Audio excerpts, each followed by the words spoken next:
if you look at measures which have been taken everywhere, there is a European Union disinformation lab.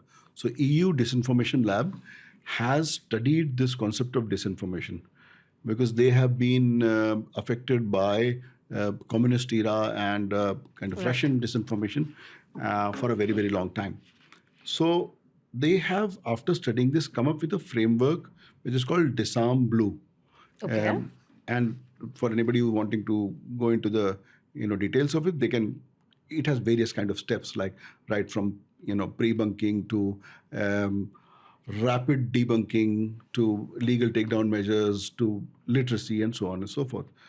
And as you are rightly saying, the first step is pre-bunking. Pre-bunking is like priming. It's like telling people that, use common sense, that this may not be true, right? Every time you say common sense, I'm like, not so common. How common is it sense not is very clear? uncommon. Yeah, common sense is rare.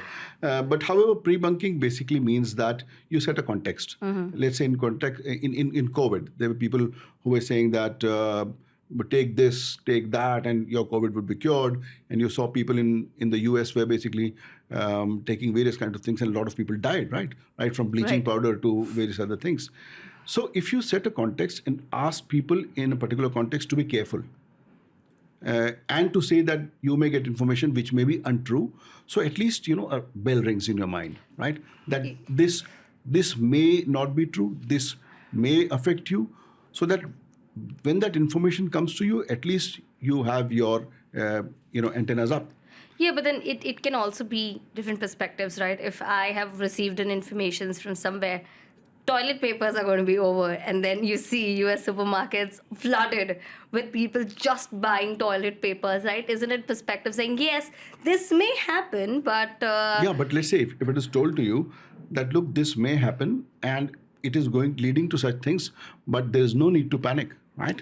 So once you tell people that there's no need to panic and that this kind of information has been designed to cause panic, so that is definitely helpful. And it works. So if you prime people's mind, if you pre-bunk, if you tell them, if you seed the right context, then at least when the information comes to them, they have their defenses ready, right? That they would question this rather than taking it hook, line, and sinker. Right. So if you remember during demonetization, everyone just went out, were at the gas stations, everywhere, right? Getting groceries, just everything possible.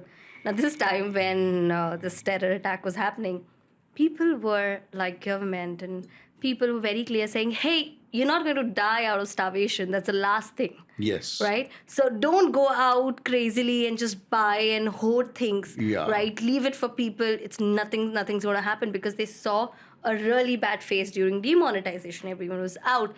Clearly, we weren't buying toilet papers, but we were buying groceries left, right, and center. That was COVID. Yeah. Even during demonetization, even during COVID, COVID was like COVID, at the basically. peak, right? Yeah. So if you look at this, that everything has its own. I think we just need to work on framing.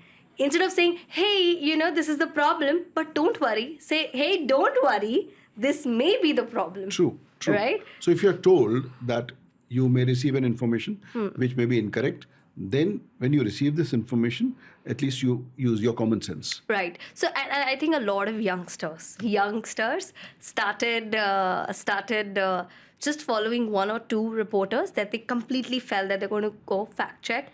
And there are these reporters if they have given wrong information out, they would come back, sometime later and say that, hey, you know what, we have not checked it. We're sorry, just out of urgency, we just put it out there. It is, I think, these are the kind of reporters who are not following the virality, they're following the truth. And that's very, very important. So the problem is that social media algorithms are primed in a way, or they are biased in a way where they are biased towards virality.